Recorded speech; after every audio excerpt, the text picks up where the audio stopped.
Hello everyone. In this video, we will take a look at the Simplex 4004 fire alarm control panel. The 4004 was first produced in 1994 and is designed for smaller facilities requiring 2 to 8 conventional zones. So let's jump right into this. For this demo, there are 3 initiating devices and 2 signals. The initiating devices include a 2099-9754 pole station, a 2098-9209 for electric smoke detector, and a 4098-9401 heat detector. Each device is wired to its own zone, and the smoke detector is programmed as a supervisory point instead of a fire alarm point. The signals are a 4903-9236 horn strobe and a 4904-9137 remote strobe. Both signals are coded to temporal, so here we go.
And that concludes the demo. Now let's take a look at the panel's construction and layout. The 4004 is enclosed in a small cabinet.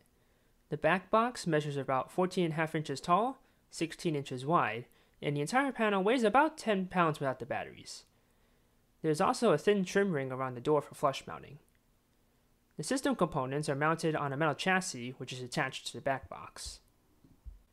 On the left is the main system board, which houses the keypad, 2 zones, 2 NACs, various relays, and aux power. Each zone is supervised with a 6.8 k ohm resistor, and an NACs with a 10 k ohm resistor. The keypad has single character indicators for fire alarms and troubles, as well as LEDs for supervisory, alarms silenced, AC power, and system trouble. There are 3 control buttons for acknowledge, alarm silence, and system reset. To the right of the main board are spaces for optional cards. On the top, there are 2 zone expander cards, a 2-zone expander and a 4-zone expander. This maximizes the panel out to 8 zones. As a side note, only one of each card is accepted. Therefore, you cannot make this a 6-zone panel using 2 2-zone expanders. Both zone cards have a low and high current version.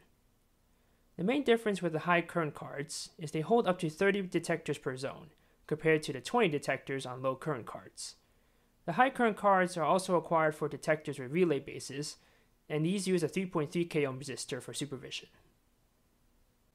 Zones are grouped into pairs, both on the main board and expander cards. Each pair shares zone power, but has separate return terminals. Each zone has a disable switch and an aux terminal for LED indicators on annunciators. For every pair of zones, and the 2 NACs, an optional Class A converter can be installed. All these circuits are Class B by default. Below the zone expanders, there's a slot for a city card, which there are 3 types, or a relay card. Alternatively, a DACT can be installed in place of a city card behind the metal chassis. The large slot on the bottom right is for an annunciator interface card. This card provides general status indicators and control functions for a remote annunciator. The 4004 can use 4601 series remote annunciators, which are available in a variety of configurations. For system power, there are 2 wire leads for AC power that directly connect to a transformer behind the board. There's also a pair of terminals for batteries. There are 3 special function switches at the bottom of the main board. The alarm out disconnect disables all outputs on the panel: the NACS, alarm relay, zone aux power, etc.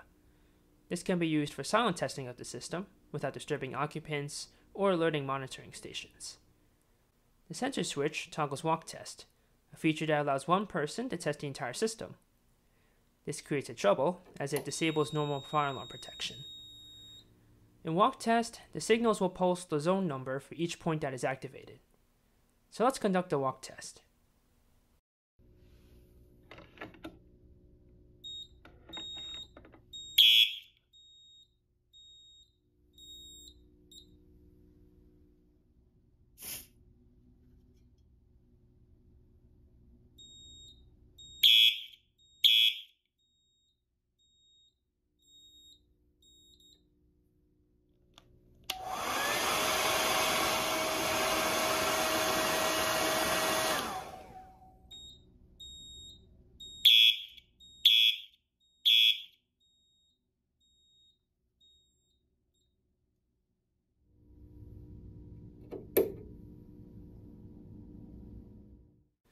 The last switch on the left is the programming switch.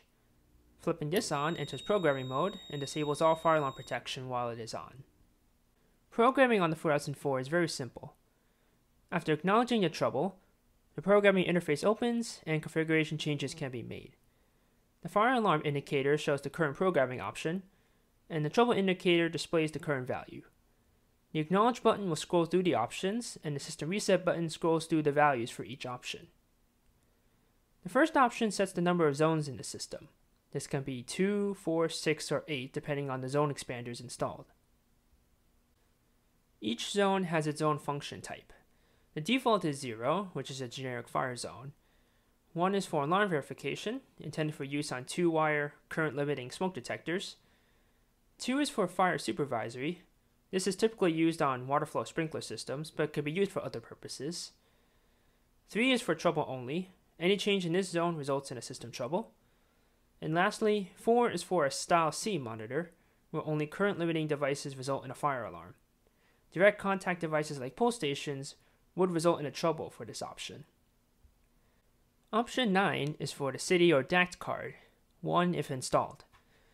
Option A is for signal silence inhibit, or the delay in minutes that must pass before signals can be silenced. Option C sets the alarm silence cutout, the time up to 30 minutes, before signals are automatically silenced. Option E sets the coding option for signals. The 4004's coding options include steady, temporal, slow march time, fast march time, or simple coding. Simple coding is used in walk test as an example. Option F is for the annunciator interface card, if one is installed, and Option H enables a reminder for alarms, troubles, or supervisories. The reminder would sound the panel's internal piezo periodically if enabled. Flipping the programming switch off returns the panel to normal mode and saves the configuration. Quick side note, there are 2 jumpers located below the keypad. These set the NACS to be on until silence or on until reset. NACS set to on until reset are always coded to steady and do not follow the coding option set in programming. And that's it. The 4004 will be discontinued around 2005 with the release of the 4006. This particular 4004 was made in 2004, towards the end of the 4004's lifespan. This is an excellent fire alarm panel, and I would recommend this to first-timers or for anyone looking at a panel for a small demo system. In any case, thank you for watching. If you have any questions or comments, feel free to post them below. But until next time, have a nice day.